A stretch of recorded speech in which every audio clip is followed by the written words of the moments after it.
அப்ப பகவத்கீதை முதல் அத்தியாயத்துக்கு எவ்வளவு ஏற்றம். கிளி சொன்னதை கேட்டதுனால வேஷ்யா ஸ்திரீக்கு பாபம் போச்சுன்னா ஒரு சிறந்த ஒரு ஆச்சாரியனிடத்துல நாம கற்றால் அப்போ எவ்வளவு ஏற்றம் இருக்கும்.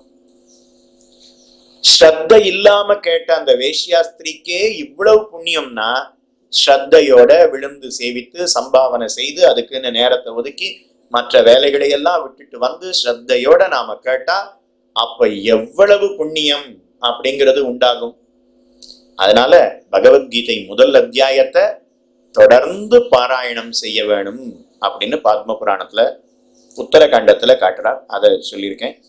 கடைசியா ஏகாதசி விரத மகிமை. தை மாச ஏகாதசி, அதுல கிருஷ்ண பட்சத்துல வரக்கூடிய ஏகாதசிக்கு சபலா அப்படின்னு பேர். சபலா அப்படின்னு பேர்.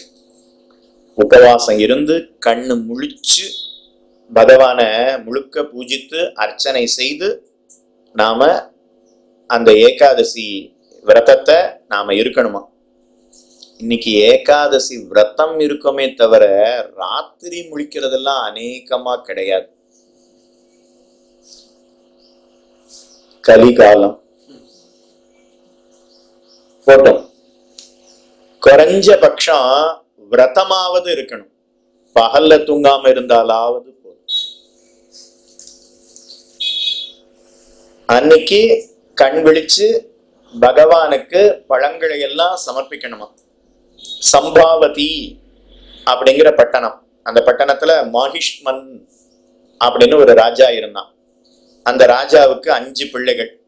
அது என்னவோ இன்னைக்கு கதையில எல்லாம் 5 5 5ன்னே வந்துட்டு இருக்கு.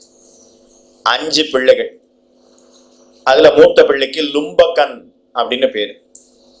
அவன் மூத்தவன், ஆனா பரஸ்திரீ கமனம் செய்பவன். அதனால இந்த ராஜா பார்த்து தன்னுடைய பிள்ளை இப்படி இருக்கானே, துஷ்டத்தனத்தோட இருக்கானேன்னு அவனை காட்டுக்கு துரத்தி விட்டார். காட்டுல போய் பல பேரை சிரமப்படுத்தினான். அங்கு வருபவர்கள் செல்லுபவர்களிடத்துல கொள்ளையடித்தான், திருடினான். காவலர்கள்லாம் திருடர்களை பிடிச்சிட்டு போயிட்டா. அப்ப இவனும் அகப்பட்டு கொண்டான். அப்புறம் தெரிஞ்சிடுத்து, ஓ இது ராஜாவினுடைய பிள்ளை, ராஜா காட்டுக்கு அனுப்பிச்சிட்டாரே, சரி நாம திருடனா இவனை பிடிச்சுன்னு போக வேண்டாம் அப்படின்னு அவனை விட்டுட்டான். இனிமே இந்த பக்கத்துல வராதே போ அப்படின்னு இன்னும் துரத்தி அனுப்பிச்சிட்டான்.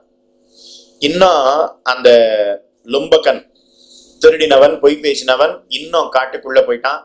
வேடர்களோட இருந்தான், வேட்டையாடினான், கொள்ளையடித்தான். ஒரு நாள் மரத்துல நிறைய அந்த காட்டுல இருக்கக்கூடிய பழங்கள் எல்லாம், ஆப்பிள், ஆரஞ்சு, வேற ஏதாவது சொல்லுங்க, நிறைய பழங்களை எல்லாம் பறிச்சு வச்சுட்டு சாப்பிடணும் அப்படின்னு நினைச்சு எல்லாத்தையும் பறிச்சு வச்சுட்டான். ஆனா குளிர் வாட்டி எடுத்து,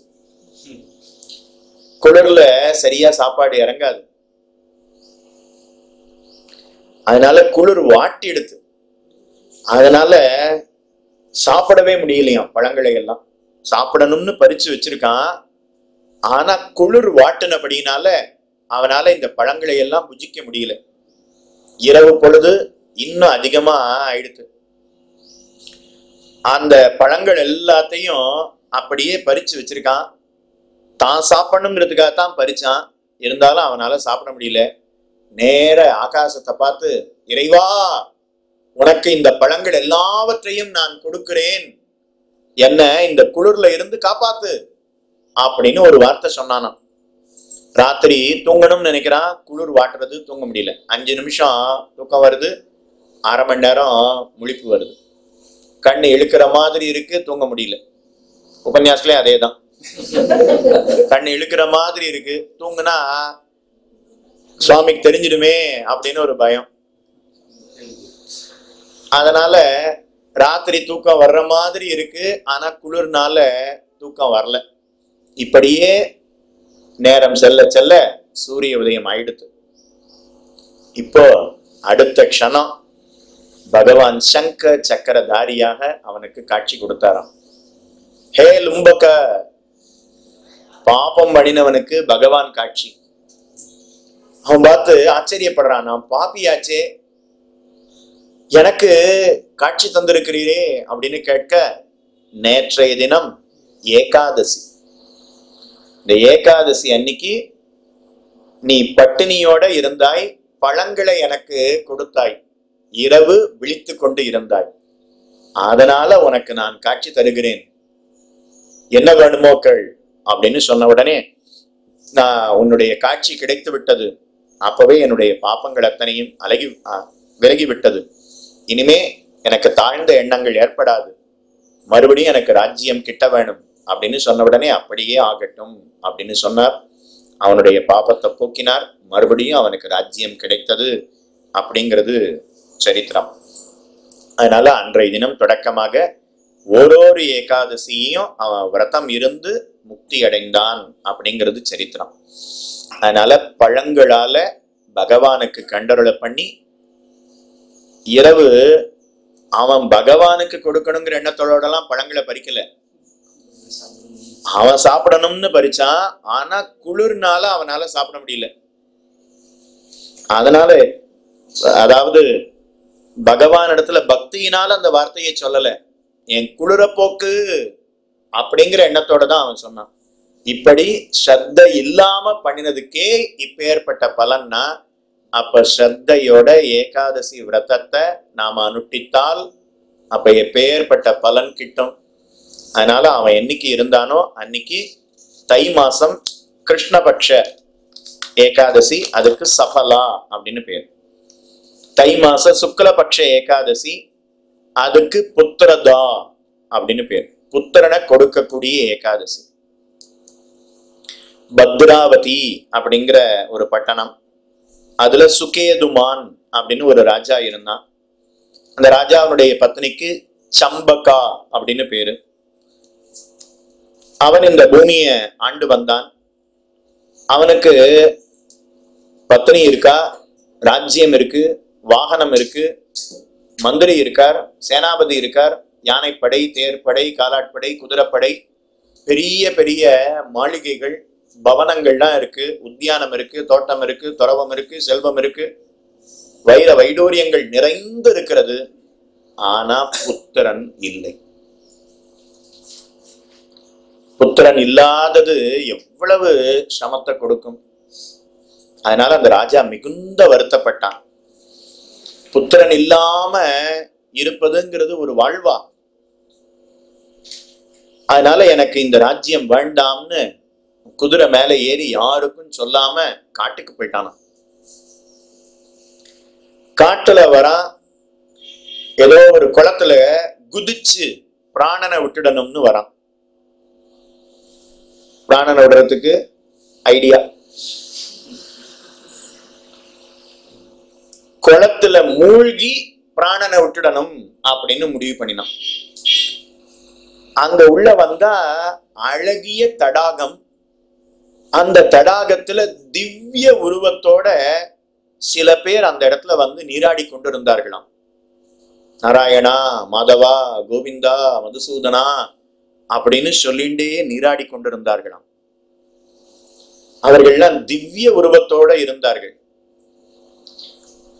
பார்த்த உடனே ஆச்சரியம், நான் பிராணனை விடணும்னு இங்க வந்தா இங்க அழகிய உருவத்தோட ஒரு 4 பேர் இருக்காளே, அவர்களை பார்த்து பிராணனை விடணும்னு வந்தான்லே அந்த எண்ணம் மாறி போச்சு. அதுதான் தற்கொலை பண்றவாளுக்கு அந்த ஒரு செகண்ட் எண்ணத்தை மாத்திட்டோம்னா போதும். அதனால அவன் பார்த்து வந்திருக்கிறவர்களை பார்த்து, நீங்கள்லாம் யாரு, திவ்ய உருவத்தோட இருக்கீங்களே, நீங்கள்லாம் யாரு, உங்களை பார்த்தா தேவர்களை போல தெரிகிறது. தேவர்கள்னா தேவ கங்கை, ஆகாச கங்கை ஓடுகிறாளே, அங்கேயே நீராடலாமே. தேவலோகத்திலேயே எத்தனையோ புண்ணிய நதிகள்லாம் இருக்கு, தடாகங்கள்லாம் இருக்கு, அதை விட்டுட்டு இங்கே எதுக்காக வந்து நீராடுகிறீர்கள் அப்படின்னு கேட்க, அப்பாவை பார்த்து சொல்றா, நாங்கள்லாம் விஸ்வே தேவர்கள் அப்படின்னு சொன்னாலும். விஸ்வே தேவர்கள் அப்படின்னு பேர். தாயார் தகப்பனாருக்கு சார்த்தம் பண்ணோம்னா ஒரு இலைக்கு விஸ்வே தேவர் அப்படின்னு பேர். ஒரு இலை பித்ருஸ்தானம், ஒரு இலை விஷ்ணு பகவானுடைய ஸ்தானம், 3 இலை சேப்படா இல்லையா? விஸ்வே தேவருக்குன்னு ஒரு இலை, ஒரு ஸ்தானம், அப்புறம் பித்ருக்களுக்குன்னு ஒரு ஸ்தானம், விஷ்ணுவுக்குன்னு தனி ஸ்தானம். அதனால அந்த விஸ்வே தேவர்கள், நாங்கள்லாம் விஸ்வே தேவர்கள் அப்படின்னு சொன்னாலும், விஸ்வே தேவர்கள் இங்க எதற்காக வந்தீர்கள், இந்த தடாகத்துல நீராடுகிறீர்களே என்ன விசேஷம் அப்படின்னு கேட்க, நாளைக்கு தை மாச சுக்லபக்ஷ ஏகாதசி, அதனால இந்த புண்ணிய தீர்த்தத்துல நீராடி அதுக்கப்புறம் ஏகாதசி விரதம் இருந்து கண் விழித்து பகவானை பூஜித்தால் எங்களுக்கெல்லாம் புத்திரன் உண்டாவான். அதனால புத்திரனை விரும்பி நாங்க இந்த ஏகாதசி விரதத்தை இருக்கணும்னு வந்திருக்கோம். பூலோகத்துல இருந்து இந்த தடாகத்துல நீராடி ஏகாதசி விரதத்தை தொடங்க போறோம்னு சொன்னாலும், உடனே என்னையும் உங்களோட சேர்த்துக்கிறீங்களா அப்படின்னு கேட்டானா. எனக்கும் ராஜ்யம் இருக்கிறது, ஆனா புத்திரன் இல்லை அப்படின்னு சொன்ன உடனே, நீரும் இந்த தடாகத்துல மூழ்குவாய் அப்படின்னு சொல்ல, அந்த தடாகத்துல மூழ்கினான். அவர்களோடு சேர்ந்து பகவானுடைய பெருமையை கேட்டுக்கொண்டு பாடிக்கொண்டு இரவு முழுக்க கண் விழித்து பகவானுக்கு தாமரை புஷ்பங்களால அர்ச்சித்து ஏகாதசி விரதத்தை அனுஷ்டித்தான். பகவான் காட்சி கொடுத்தார், உனக்கு புத்திரன் விரைவில் சம்பவிப்பான் அப்படின்னு அனுகிரகம் பண்ணாராம். அதனால அவன் மறுபடியும் குதிரையில இருந்து திரும்ப ராஜ்யத்துக்கு வந்து ராஜ்யத்தை ஆண்டான், புத்திரன் சம்பவித்தான். அதுக்கப்புறம் அவன் ஒரு ஏகாதசி தப்பாம எல்லா ஏகாதசி விரதத்தையும் அனுஷ்டித்தான், முக்தி அடைந்தான் அப்படிங்கிறது சரித்திரம்.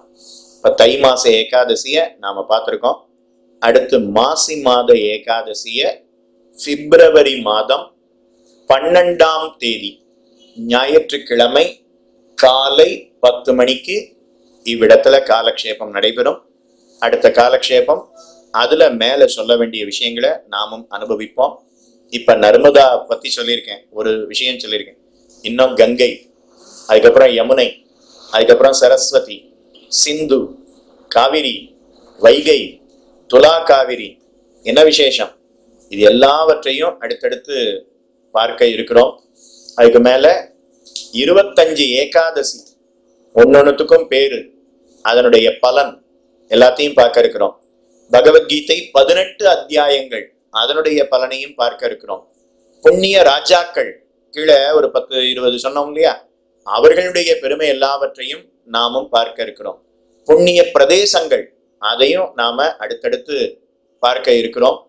அதனால அநேகமா பாத்ம புராணம், அது கோயம்புத்தூர்ல என்னுடைய ஆச்சாரியன் சாதித்திருக்கிறார்.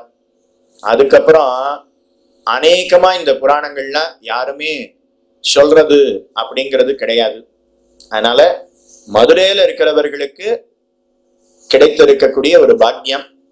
அதனால நீங்கள் அத்தனை பேரும் அடுத்தடுத்த காலக்ஷேபத்துக்கு தொடர்ந்து, இன்று வந்த அத்தனை பேரும் அடுத்தடுத்த காலக்ஷேபத்துக்கு நீங்க தொடர்ந்து வரணும்னு பிரார்த்திச்சுக்கிறேன். இன்னும் பல பேரை அழைத்து கொண்டு வரணும்னு பிரார்த்தித்து கொண்டு அனைவரும் பிரசாதம் பெற்றுக்கொண்டு செல்லணும்னு பிரார்த்தித்து இத்தோடு அமைகிறேன். க்ஷமிக்க பிரார்த்திக்கிறேன்.